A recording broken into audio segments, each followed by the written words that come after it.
तो कैसे हैं भाई लोग। आप लोग को बता दे बहुत दुखद खबर आई है निकल के। तो क्या है खबर की जानकारी जानेंगे इसी वीडियो में। उससे पहले आप चैनल पर नए हैं तो चैनल को ले सब्सक्राइब और वीडियो करते लाइक। चलते हैं खबर की ओर।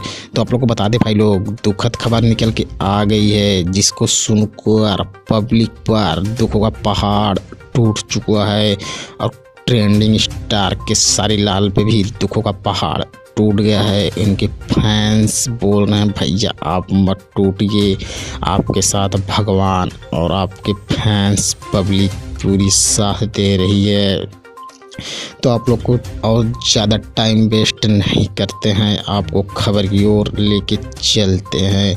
तो आप लोग को बता दें भाई लोग केसारी लाल के पिताजी मुंबई से जा रहे थे बिहार स्टेशन पे उतरने के बाद कार में बैठने से उनकी हो गई एक्सीडेंट और एक्सीडेंट में वो हो गए हैं बहुत घायल। लेकिन दिक्कत की कोई बात नहीं है, वो हैं सुरक्षित, जल्दी हो जाएंगे ठीक। तो केसारी लाल ने बताया अपने इंस्टाग्राम लाइव में। तो चलते हैं, धन्यवाद।